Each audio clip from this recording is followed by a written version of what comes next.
So I want to take a minute to talk to you about flood insurance. Flood insurance is a very important thing to have, but it's very, very different than your homeowner's policy. Flood insurance is through NFIP, which is National Flood Insurance Protection, and that is a government entity.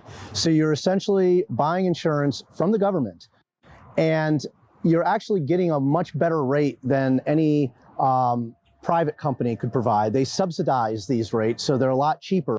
In fact, they lose billions of dollars.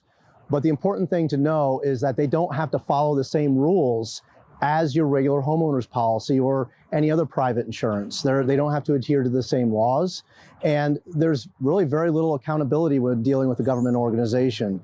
So if you find dealing with a flood policy is frustrating, well, it is.